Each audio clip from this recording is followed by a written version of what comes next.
Buenos días, soy Leonardo Guidi, analista financiero de Conectar Bursátil. Hoy es viernes 5 de julio del 2024 y este es el resumen semanal de los mercados que comenzamos con Estados Unidos, donde hemos tenido una maravillosa semana, muy linda semana en Estados Unidos, terminando la semana con récord histórico.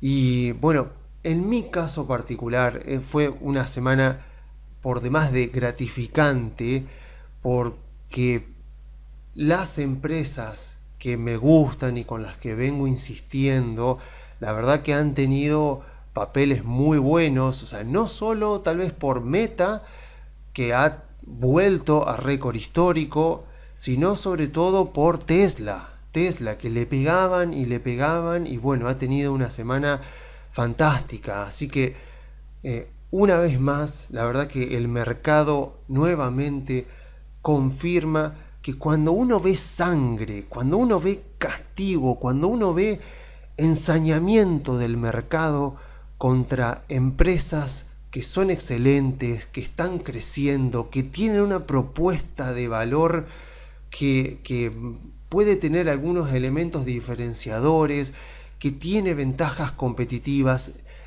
que son claras, que son notorias, y que además están gestionadas por CEOs, por gerentes bastante competentes que entienden la industria.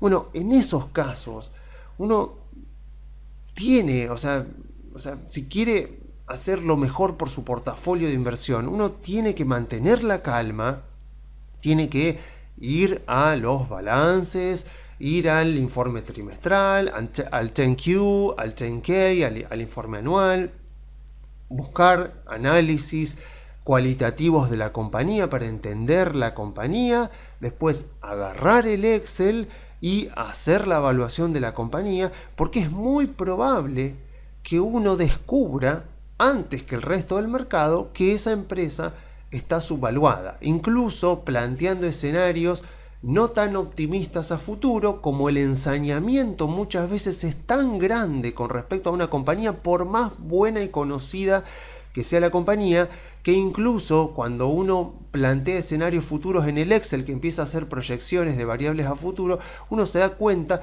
que lo que está descontado ahora en el precio es demasiado pesimista para terminar siendo verdad. Entonces, por lo tanto, es muy probable que uno, al tomarse ese trabajo que parece que el resto del mercado no se toma, porque el mercado es muy miope cuando las cosas van mal en alguna compañía, bueno, puede ser que uno, en ese caso, entonces tenga una ventaja comparativa con respecto al resto del mercado. O sea, a ver, es puro sentido común. O sea, si yo lo pienso un poco, uno dice, bueno, a ver, ¿qué es más probable?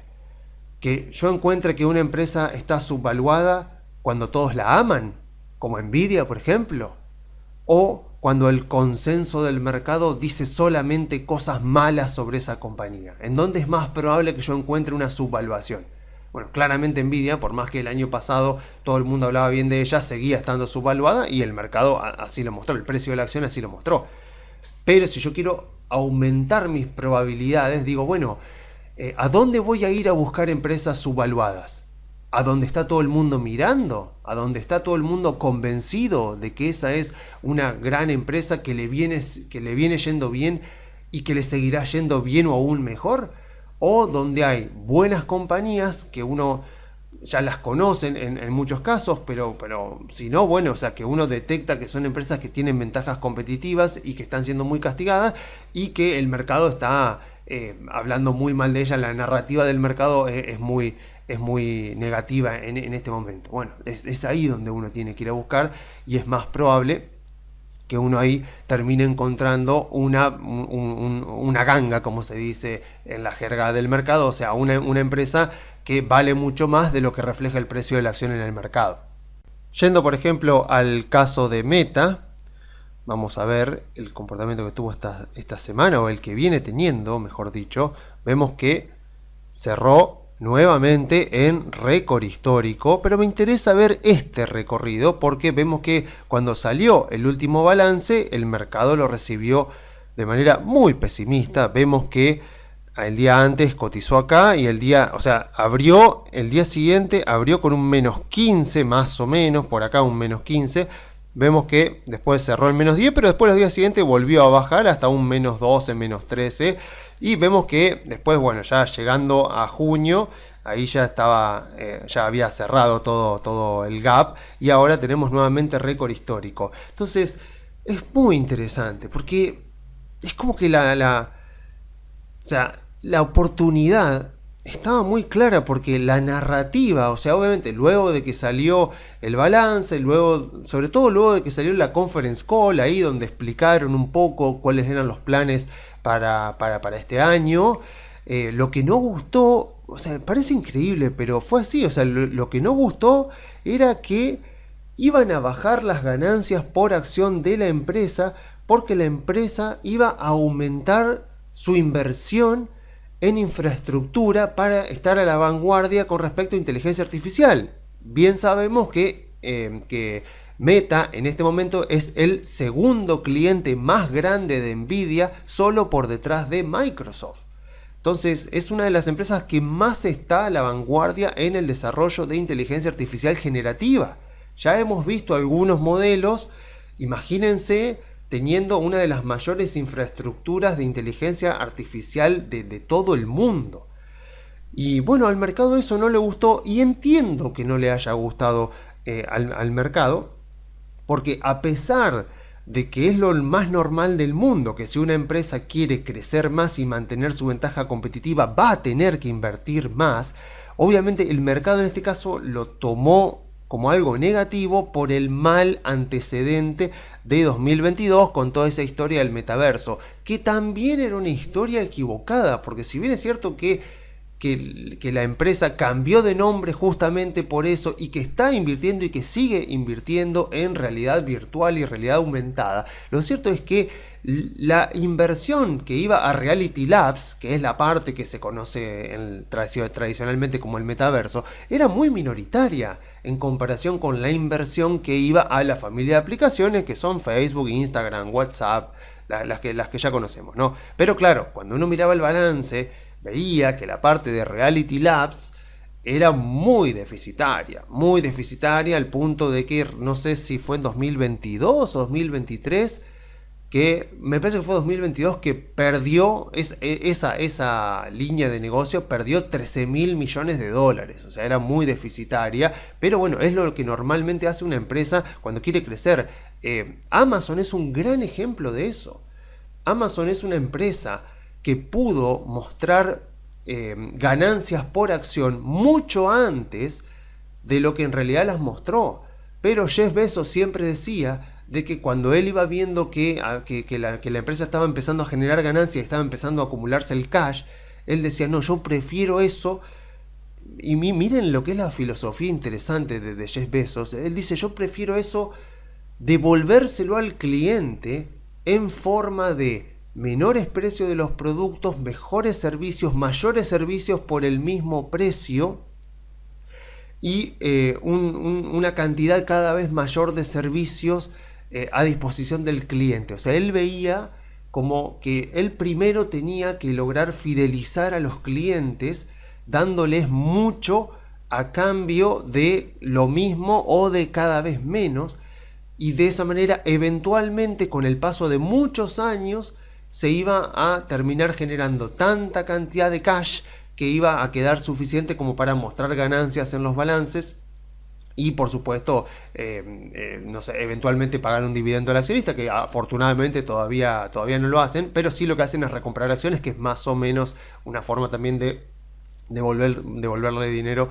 a los accionistas. Eso está en un paper que yo ya he mostrado muchas veces, que se llama Amazon, cómo crear valor sin ganancias, algo así se llama, que lo he mostrado varias veces, y es sumamente interesante. Y el mercado durante mucho tiempo, o sea, iba viendo el valor latente de Amazon, pero obviamente que lo iba subestimando, porque es como que el mercado quiere ver la cosa muy explícita. Entonces, si uno es capaz de leer entre líneas, por ejemplo, acá uno dice, a ver, Zuckerberg en ningún momento dijo que su principal apuesta, en 2022 estamos hablando, en ningún momento 2022 dijo que su principal apuesta para la compañía iba a ser el metaverso y que iba a descuidar todas las otras aplicaciones. O sea, en ningún momento lo dijo. Sin embargo, el mercado lo leyó así.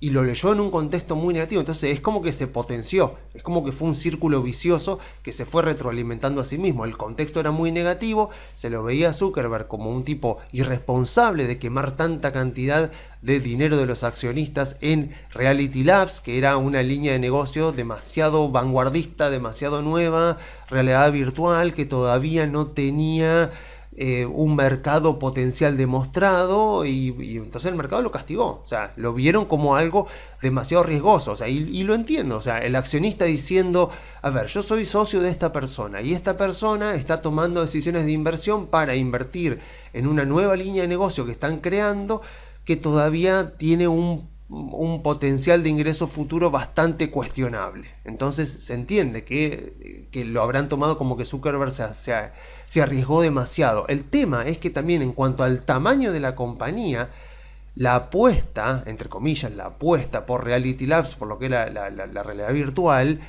no era tan grande en cuanto al tamaño de la compañía. O sea, es lo que dice, también Jeff Bezos lo dice en varias entrevistas.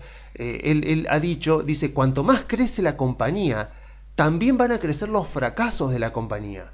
O sea, una compañía que tiene ingresos por $1.000 millones va a poder tener fracasos acordes al tamaño de la compañía. Ahora dice, cuando vos tenés ingresos de $50.000, $70.000 millones por trimestre, y bueno, obviamente que cuando quieras armar una nueva línea de negocio, cuando quieras ir por un nuevo proyecto de inversión, va a tener que ser algo grande para que tenga sentido para la compañía. Entonces, si eso fracasa, el fracaso va a ser grande, pero bueno, es algo natural en el ciclo de negocios de la compañía. Entonces, es muy interesante cuando ocurren este tipo de situaciones, que el mercado castiga a una empresa por algo, es ver qué es lo que se está castigando, cuál es la narrativa del mercado y cómo eso impacta en el valor de la compañía. Porque, o sea, me parece que a principios de año, seguramente si lo buscan en el historial de videos va a estar mi evaluación de Meta.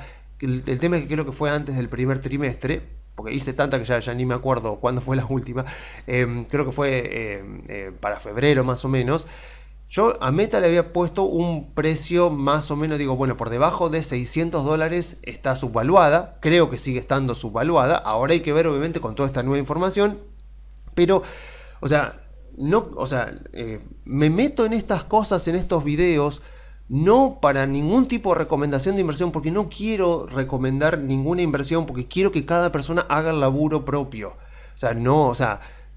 Me parece inútil invertir en base a recomendaciones de otros si es que a uno realmente le gusta esto. Si a uno le gusta esto y no quiere meterse en analizar compañías, cómprese el índice y ya está. Y se olvida y tiene un montón de tiempo libre más para hacer cualquier otra cosa.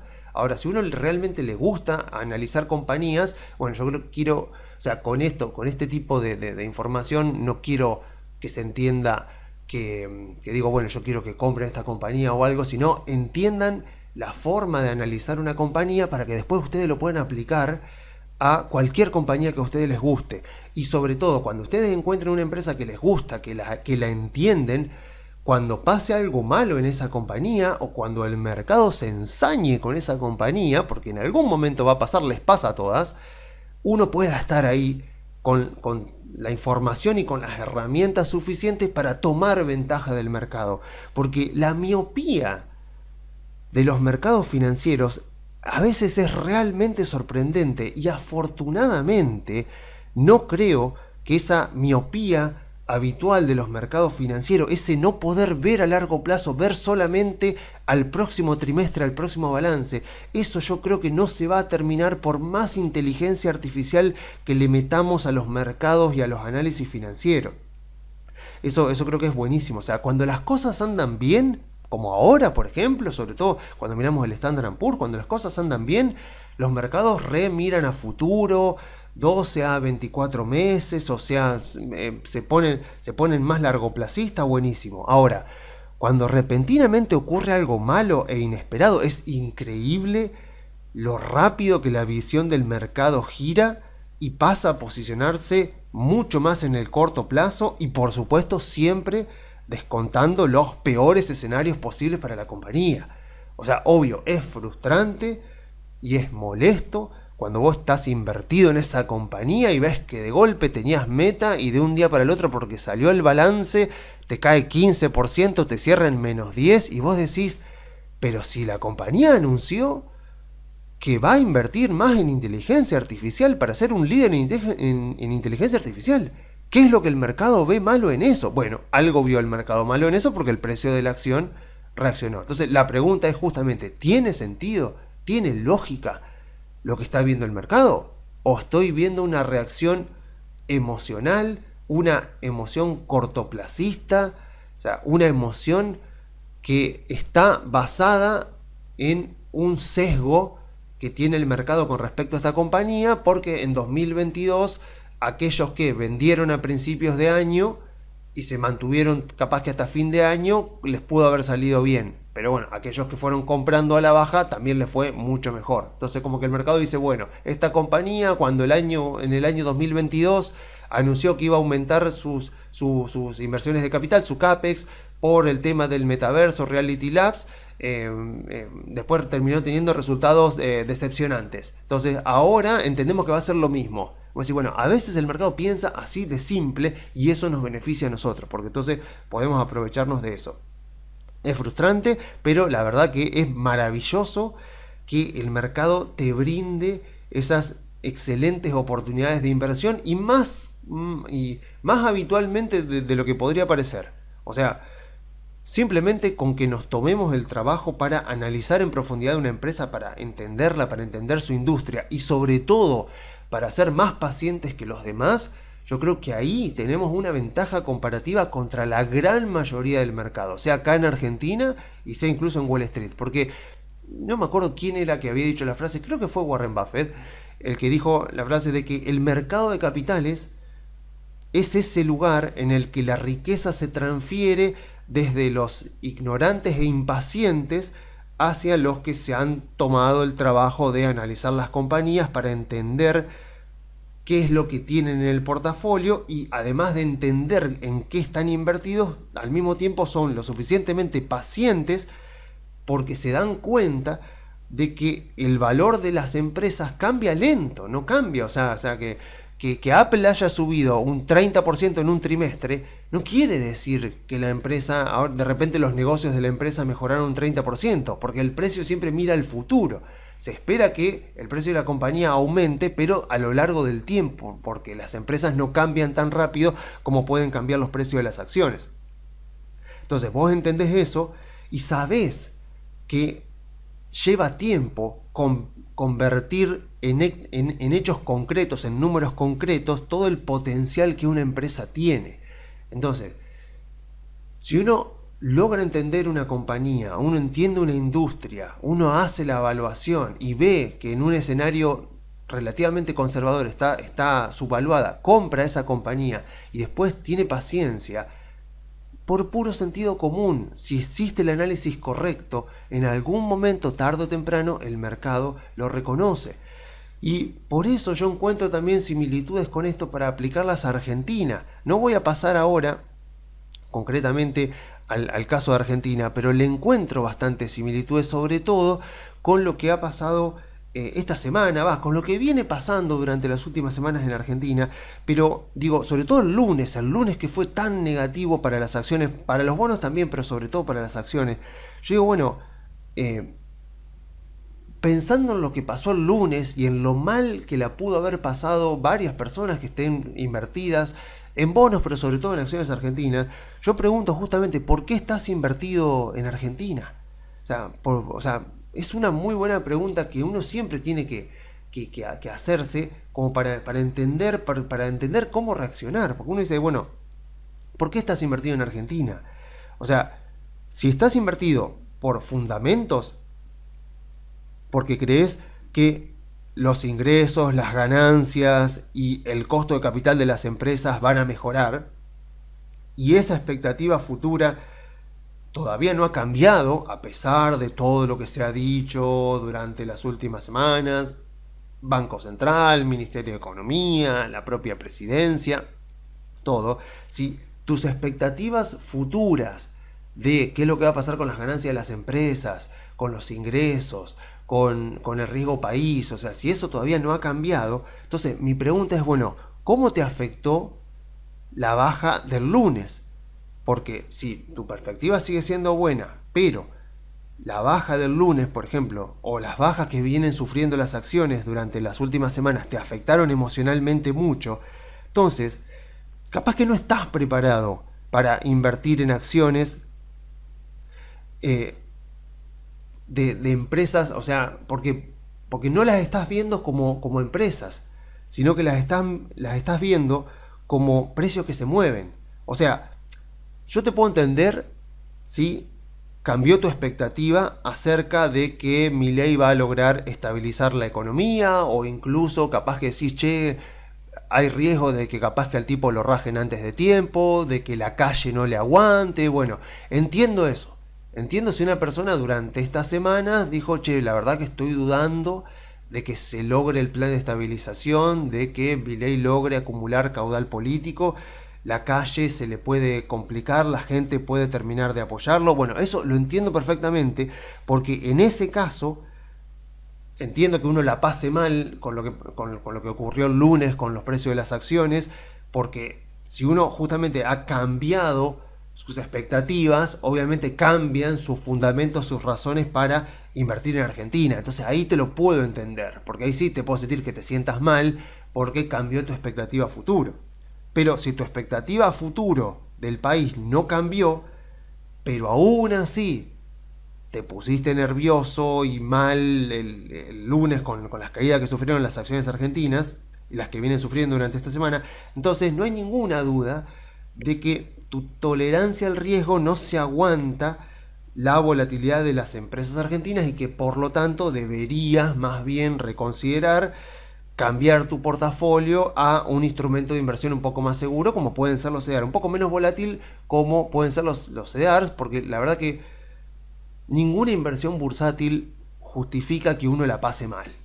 O sea, si vos estás invirtiendo en tu propio negocio, si estás armando tu propia empresa, si estás arriesgando tu propio dinero para construir un negocio propio, te la puedo llegar a entender mucho más, porque ahí estamos hablando de que uno está plasmando sus sueños, que uno está concretando lo que uno el potencial que uno considera que tiene, o sea, lo está plasmando en un negocio, y uno piensa en el crecimiento, y uno está mucho más en control de las decisiones para que a ese negocio le vaya bien. Eso lo puedo llegar a entender, que uno se sacrifique tanto y que la pase tan mal, pero por un negocio propio. Ahora, cuando uno es accionista de una empresa, uno también es dueño de un negocio, pero ahí vos sos capitalista. O sea, la empresa, a menos que tengas una participación muy mayoritaria de la compañía, vos no estás tan en control de la operatoria de la compañía, y mucho menos estás en control de la percepción que el mercado tiene de esa compañía. Yo hace como 2 o 3 informes atrás hablé un poco de que había muchas empresas de que tenían sentido, su existencia tenía sentido para los empleados, para la comunidad, para sus clientes, para sus proveedores, para sus gerentes, pero no había lugar para un accionista externo, o sea, para un capitalista que venga a comprar acciones de esa compañía, porque la productividad de esa compañía, la rentabilidad, el crecimiento de la compañía no daba para que quede dinero para un accionista, para el que cobra al final, que es el accionista.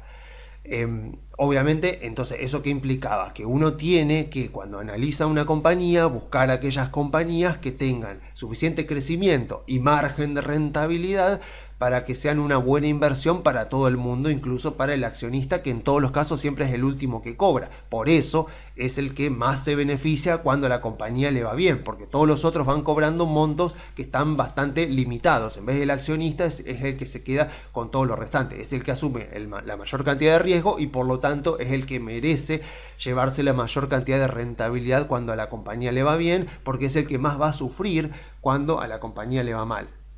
Entonces, para no irme más por las ramas, vamos a ver momentáneamente lo que ha ocurrido esta semana con Tesla, también para comentar un poco y para ver qué es lo que uno puede aprovechar de lo que ha pasado, de lo que ha pasado durante todo este año con Tesla, qué es lo que uno puede aprovechar para aprender y detectar algún tipo de oportunidad más adelante en el futuro. Fíjense que arranca acá Tesla el 2024, más o menos por acá.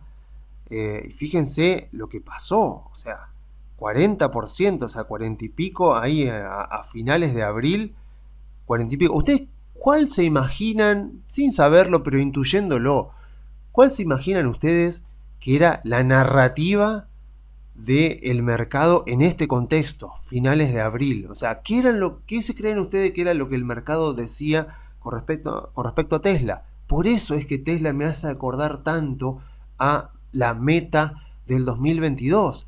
Porque en ese contexto, obviamente, ¿qué se decía? Obviamente se decía que era una burbuja, que cómo podía ser que Tesla valga más que General Motors y que Ford combinadas, que los autos eléctricos no resultan tan atractivos, que el mercado está prefiriendo ir más que nada a los autos híbridos, con lo cual los autos eléctricos van a tener mucha menos demanda de la que originalmente se pensó.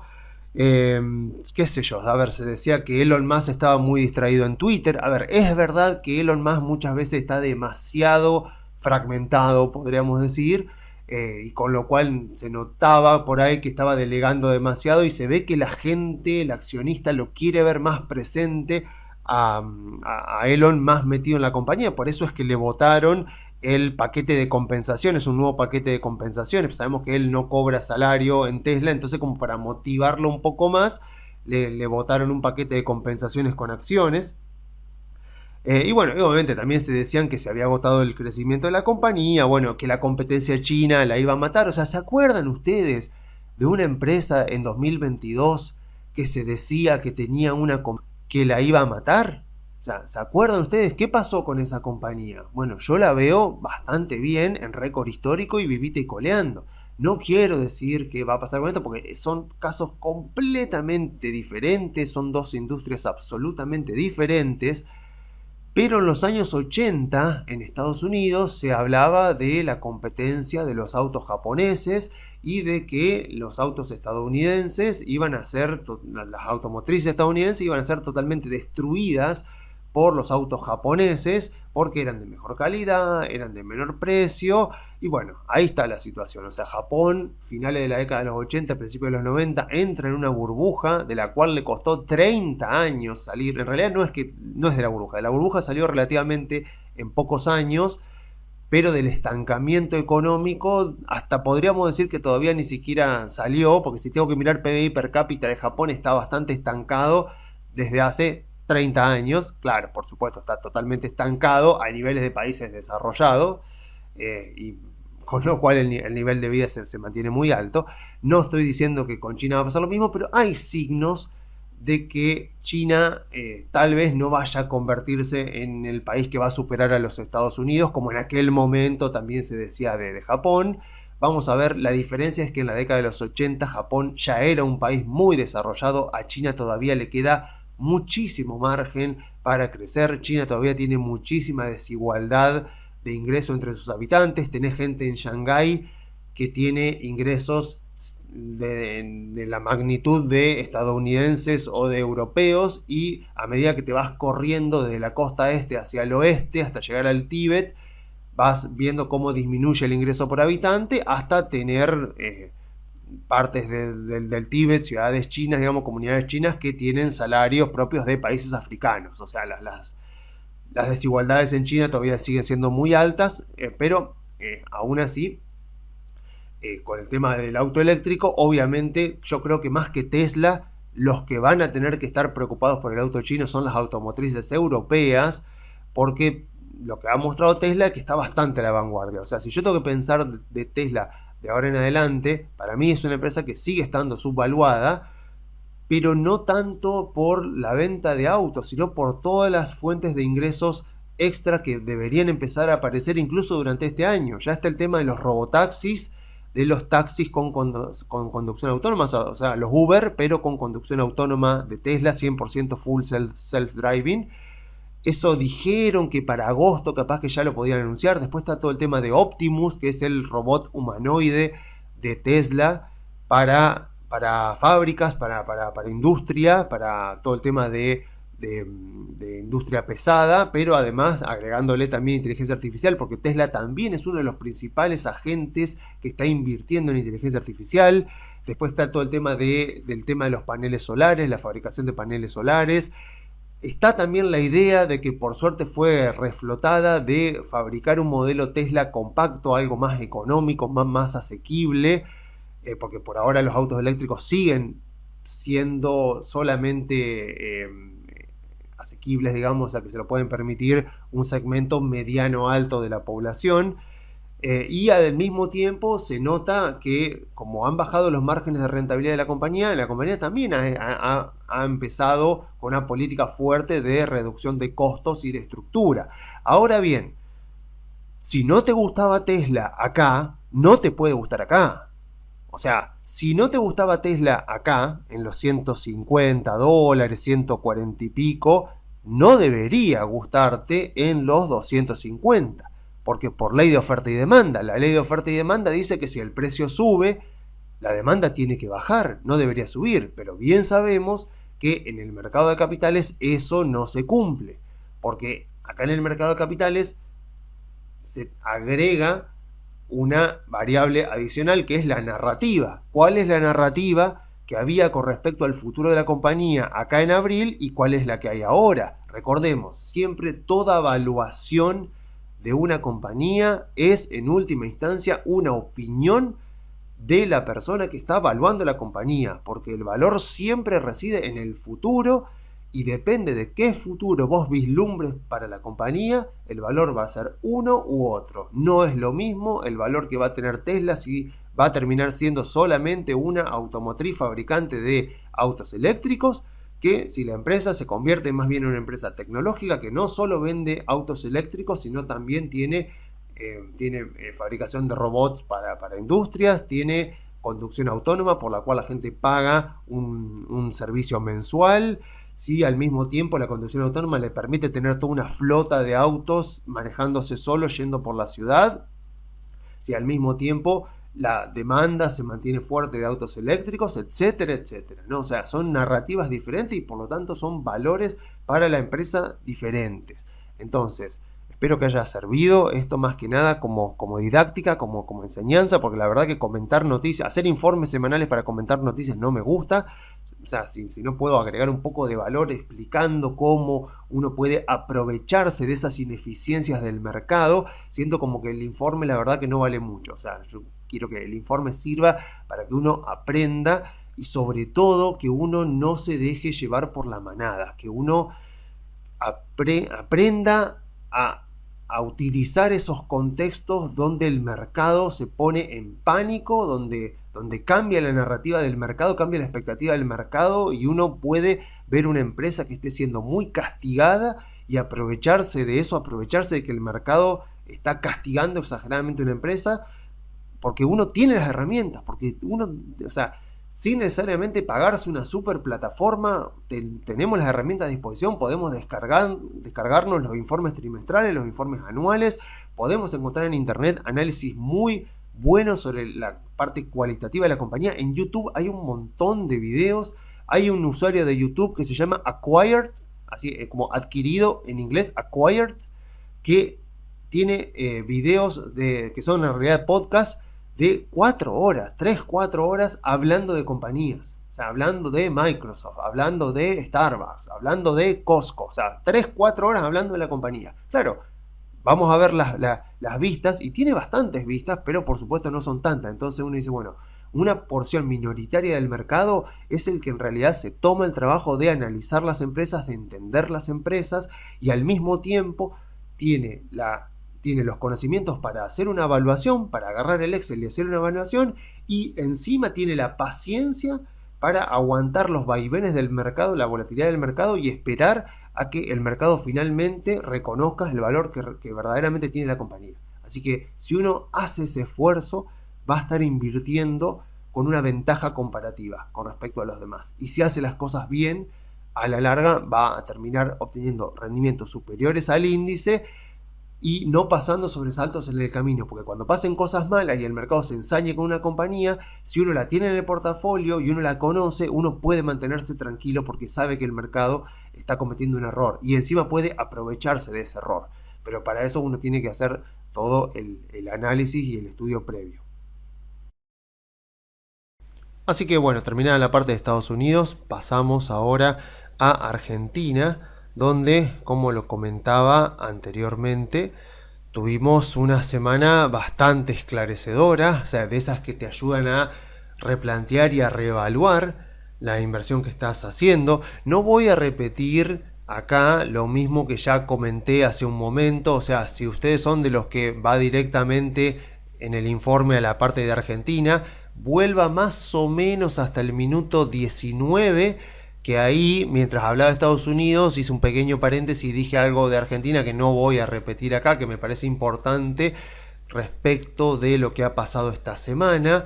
Pero bueno, básicamente esta semana sirvió bastante, a mí me parece que son esas semanas que sirven para ver si uno está correctamente invertido donde quiere estar, a ver si la configuración de tu portafolio está donde están tus objetivos y tu tolerancia al riesgo. Porque si lo que está pasando ahora, todo esto que ha estado pasando en junio, a partir de junio, en Acciones Argentinas, todo eso te está afectando mucho emocionalmente, bueno, como que el mercado te está diciendo de que tu cuerpo no tolera semejante volatilidad. O sea, obviamente que el portafolio de inversión de cada uno va variando con respecto a tus momentos de vida. No es lo mismo cuando uno está soltero, que cuando uno ya por ahí tiene hijos, cuando uno tiene 20, que cuando uno tiene 50. Son diferentes porque tus objetivos son diferentes, pero aparte tu tolerancia al riesgo es diferente. Entonces no está mal que uno se va dando cuenta, pero si uno se da cuenta que la está pasando mal, tiene que hacer algo con su portafolio. O sea, los requisitos para estar invertidos en Argentina es, por un lado, tener un horizonte temporal largo. O sea, a ver, mínimo, me parece, si tomo como base lo que fue el gobierno de Macri, que obviamente el gobierno de Milei se diferencia muchísimo de lo que pasó en el gobierno de Macri. O sea, Macri arranca con mucho apoyo político, con gobernadores, con senadores, con más diputados, con apoyo del exterior, con financiamiento del exterior y con una situación macroeconómica que estaba deteriorada, pero mucho menos deteriorada que ahora, y vemos que Milei no tiene gobernadores. Veremos ahora qué pasa con el Pacto de Mayo, que se va a firmar ahora en julio, el 9 de julio, pero no tiene tanto apoyo a gobernadores, tiene pocos diputados, menos senadores aún, no tiene financiamiento externo y la situación que heredó es de casi una hiperinflación. Bueno, son muy diferentes, no son comparables los dos gobiernos, pero si yo me baso en el gobierno de Macri, tengo que decir que si yo estoy comprado en acciones argentinas y espero un comportamiento del mercado que de a poco vaya dándose cuenta de las oportunidades que dan las acciones argentinas, tendría que estar pensando como mínimo hasta finales del año que viene. O sea, finales del año que viene, que es mucho tiempo, mucho tiempo. Entonces, si uno no está dispuesto, uno puede decir, bueno, ¿podría ser 12 meses? Sí, podría ser 12 meses porque como el mercado se adelanta, a medida que vayan habiendo cambios y números, sobre todo números que vayan confirmando que la situación está mejorando, sobre todo la situación en la actividad económica, que es la que más le está costando recuperar, suponemos que las acciones que siempre se adelantan van a empezar a descontar mejores escenarios futuros. Pero por otro lado, uno a la vez que tiene un horizonte temporal largo, tiene que tener una gran tenacidad, una gran tolerancia al riesgo, tiene que aguantar. Como yo decía la semana pasada, les decía, uno tiene que, es como comprar small caps, es como invertir en small caps. Uno tiene que hacer un fuerte análisis. En el caso de Argentina, más que un análisis de la compañía, que sí, por supuesto que lo tenés que hacer más bien un análisis de la política de la Argentina, porque la economía se subordina a la política en Argentina y prácticamente en cualquier país emergente, pero en Argentina especialmente.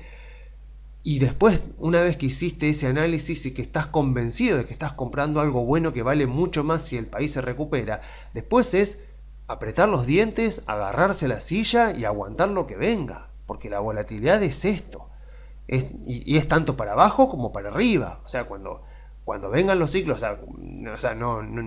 tampoco descartemos que este año viene siendo muy positivo, sobre todo para las acciones de algunas industrias.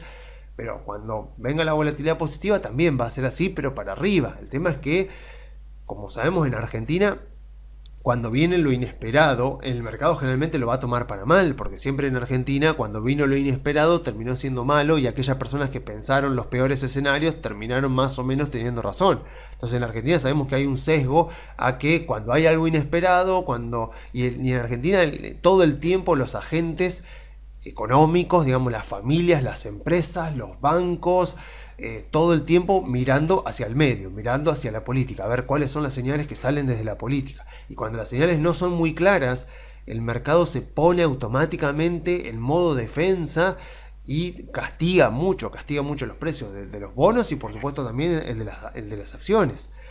En este caso lo que estuvimos viendo, sobre todo durante la última semana después de la conferencia de Caputo, es un reajuste de expectativas. O sea, si yo quiero ponerlo en términos muy generales, es un reajuste de expectativas. O sea, la expectativa venía, digamos, sí, o sea, venía mucho más optimista hace un par de meses, fue bajando y ahora hubo otro reajuste de expectativas porque, o sea, Caputo claramente dejó claro que el cepo no se va a levantar pronto. Con suerte creería yo que fin de año y bueno, el impuesto país que dijo que lo iba a bajar después de la ley de base, bueno, ahora parece que lo va a bajar recién en septiembre más o menos. Entonces es como que los mercados, o sea, los mercados están como reajustando esas expectativas a un contexto en el cual todavía no descartan que las cosas van a salir bien, que la inflación se va a estabilizar, que la economía va a rebotar y que eventualmente se va a salir del cepo, pero está reajustando expectativas como diciendo, bueno, va a ser más adelante, que esto ya lo hemos comentado en informes anteriores, y por lo tanto, al postergar más el plazo para la recuperación, lo que también estás haciendo es aumentar las probabilidades de que la calle no le aguanta a Milei. Y sabemos que Milei, al no tener apoyo político, él depende muy fuertemente de que la gente lo banque, de que la gente salga a bancarlo. Porque no tiene apoyo a gobernadores, bueno, o sea, lo que ya conocemos, que de lo cual se caracteriza siempre el peronismo, que tiene una contención política mucho más grande que la de cualquier político de la oposición, sea del partido que sea.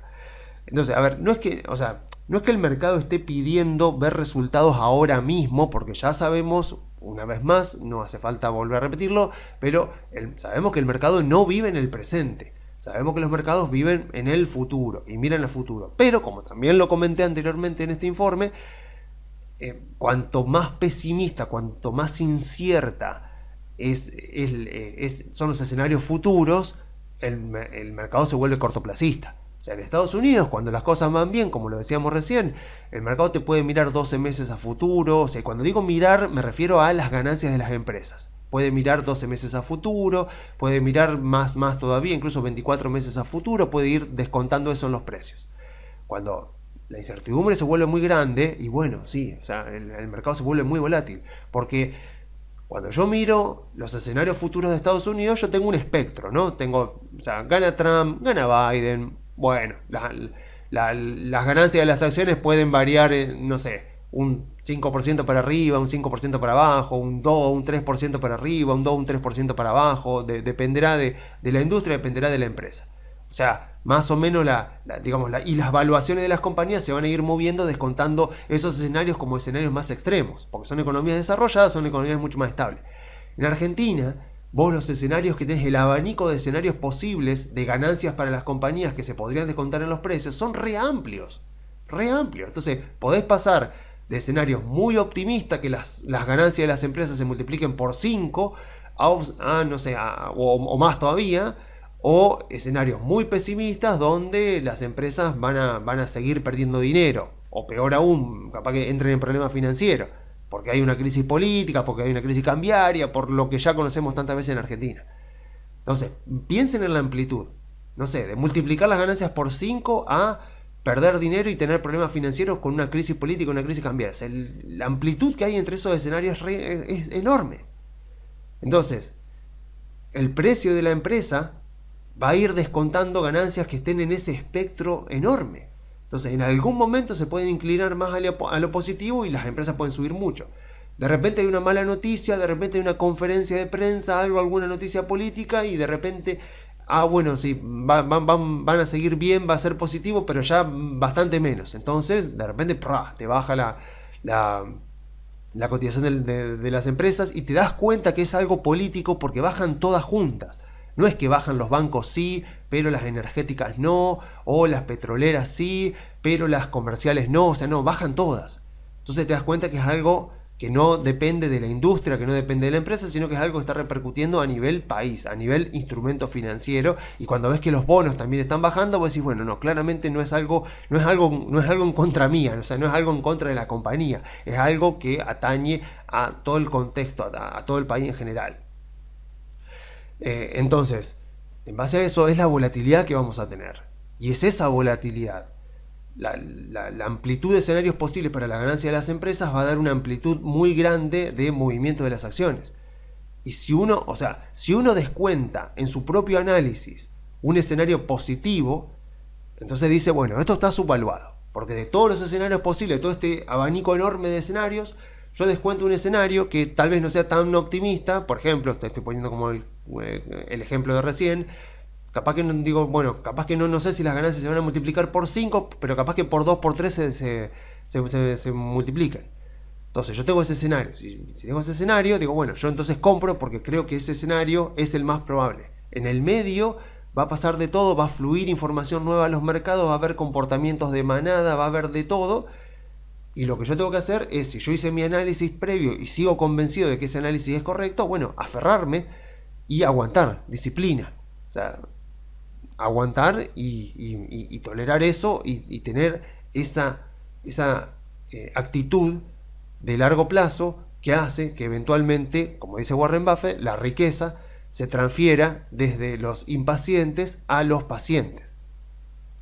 En este caso, la clave obviamente sigue siendo el superávit fiscal. O sea, Milei dijo que el superávit fiscal es innegociable, pero claro, al transferir, como dijo Caputo, al ir transfiriendo deuda del Banco Central al Tesoro Nacional, se complica más el superávit fiscal. Obviamente, yo supongo que las cuentas las deben haber hecho, porque si no, no lo hubieran anunciado, porque lo cierto es que con la deuda que tenía el Banco Central, el superávit fiscal del gobierno era un poco mentiroso, porque el Banco Central estaba pagando más en intereses de lo que el gobierno estaba anunciando de superávit fiscal. Entonces vos decís, bueno, sí, está bien, el gobierno tiene superávit fiscal, pero tiene un superávit fiscal por X monto, pero el Banco Central está emitiendo para pagar los pasivos por un monto mayor. Entonces era como medio mentiroso. Ahora lo quieren transparentar y quieren decir, esta deuda no es del Banco Central, en realidad es del Tesoro Nacional, porque fue emitida por el gobierno anterior para financiar los gastos del gobierno anterior. Entonces, esta deuda no tiene que estar en el Banco Central, tiene que estar en el Tesoro Nacional y tiene que hacerse cargo el gobierno. Entonces, eso es correcto. El tema es que, obviamente, eso pone en duda el superávit fiscal. Yo repito, supongo que las cuentas las habrán hecho. Y a eso se suma que la inflación les bajó mucho, con lo cual les jugó en contra, y parece increíble decirlo, ¿no? Pero la inflación les bajó mucho y les jugó en contra de la licuación de pasivos del Banco Central. Entonces se ve que ellos pensaban tal vez tener menos pasivos de los que tienen ahora. A eso se sumó que el campo les liquidó un poco menos y por lo tanto la acumulación de reservas en junio fue muy bajita, siendo que junio es un mes muy positivo en acumulación de reservas, esta vez no lo fue. Entonces se entiende que estén esas dudas dando vuelta y se entiende la reacción del mercado, porque vuelvo a decir lo mismo, ante un espectro tan grande de escenarios futuros posibles para las ganancias de las empresas, empiezan a haber nubes ahí que complican el panorama, complican el horizonte. Y estamos en Argentina, sabemos que la gente que ha sido pesimista y que ha asumido los peores escenarios, tarde o temprano en Argentina tuvo razón. Entonces no podemos culpar al mercado de comportarse así. Podemos culparnos a nosotros mismos, obviamente, si es que actuamos con la manada, si nos ponemos nerviosos, porque entonces lo que más tenemos que hacer no es mirar al mercado, es mirarnos a nosotros mismos. Es decir, che, ¿por qué estoy invertido acá? A ver, ¿me aguanto estar invertido acá? Porque esto no va a cambiar. Esto va a ser siempre así, incluso en los contextos donde a Argentina le vaya bien, si es que finalmente se sale del cepo, la economía se recupera, la inflación baja, la volatilidad de Argentina va a ser alta. Vamos a tener tal vez periodos de rally alcista bastante pronunciados, pero las tomas de ganancia van a venir y las correcciones van a venir. Entonces uno tiene que estar preparado para eso, uno tiene que ser consciente del riesgo que está asumiendo para que no te agarre el mercado con la guardia baja. Y de repente salís a vender o la pasás mal y te duele el estómago y no querés mirar los precios y no querés abrir la cuenta comitente porque no te gusta ver, o sea, no querés ver lo que te vas a encontrar, lo que sabes que te vas a encontrar. Entonces, si estás invertido en acciones argentinas, tiene que ser a conciencia, consciente de esto. O sea, para mí el escenario sigue siendo positivo hacia adelante, solamente que va a requerir paciencia. O sea, si uno está convencido y tiene un escenario futuro de recuperación de las ganancias de las compañías, de recuperación de los ingresos de las compañías y de caída del riesgo país, tiene todo el sentido que uno siga invertido. Pero, obviamente, tiene que hacerlo siendo muy consciente de que como mínimo va a tener que esperar 12 meses más, o sea, siempre más mirando de largo plazo, y aguantarse toda la volatilidad que venga. Así que bueno, yo sigo viendo muchas oportunidades en Argentina, o sea, por supuesto con todas las bajas que han habido, más todavía. Si antes me gustaban las acciones argentinas, ahora me gustan más, pero siempre y cuando me aguante el alto riesgo y que ese dinero yo diga, bueno, este dinero está invertido acá, porque creo que el escenario futuro va a ser mucho mejor que lo que está descontado en los precios, pero al mismo tiempo me aguanto. Me aguanto la volatilidad, porque sé que va a venir mucha volatilidad y si salgo a vender despavorido, yo sé que el mercado me expulsa. O sea, el mercado va a expulsar a todo aquel que actúe por emocionalidad. Así que bueno, ha sido todo entonces por hoy. Bueno, entonces yo me despido. Saben que si se quieren comunicar con nosotros, pueden hacerlo a info@conectarbursatil.com.ar. Y bueno, esta semana tengo un anuncio adicional que hacer, y es que yo la semana que viene me voy de vacaciones y me pasan a buscar el viernes para ir al aeropuerto, así que no sé si va a salir este informe el viernes que viene. Vamos a ver, dependerá de lo que me diga la agencia de cuándo me pasan a buscar, porque después yo me voy 5 semanas a Estados Unidos y nos vamos a volver a ver el próximo informe de los mercados. Va a ser el 25 de agosto, porque yo vuelvo el 18 de agosto, así que si puedo haré informe la semana que viene, no sé, lo dudo, pero capaz que lo pueda hacer. Pero si no, nos volvemos a ver recién el 25 de agosto, porque bueno, me voy a Estados Unidos y quiero aprovechar justamente para agradecer a Apple, a Microsoft, a Google, a Amazon y a Meta por haber financiado mi viaje. Les quiero agradecer muchísimo. Por supuesto, de Tesla no vendí absolutamente nada para financiar el viaje, porque es una empresa que está muy subvaluada. Encima, bueno, mi market timing es maravilloso, o sea, justo tengo que salir a vender CDRs para pagar el viaje, para pagar todos los gastos, y Apple de repente se va a récord histórico, Amazon se va a récord histórico, Meta se va a récord histórico, Google se va a récord histórico, todas a récord histórico. Ese es mi market timing, buenísimo, pero bueno, quiero agradecer mucho, por supuesto. Acciones argentinas no vendí absolutamente ninguna, como acabo de decir, hasta el año que viene. Olvídate de tocar una acción argentina. Así que gracias Meta, vos fuiste la que más contribuyó para mi viaje. Gracias por ese 2022 de buenas compras a buenos precios. Gracias también a Apple por nunca defraudar. Y bueno, y a todas las otras, Google por supuesto, aunque les esperaba algo más de Google. Obviamente que vendí una partecita de cada una como para ir vendiendo un poquito. Pero bueno, agradezco mucho a estas compañías por haber financiado mi viaje, mis vacaciones. Y bueno, nos volvemos a ver. Entonces, si no es la semana que viene, nos volveremos a ver el 25 de agosto. Y bueno, mientras yo no esté, por favor, cuídense mucho.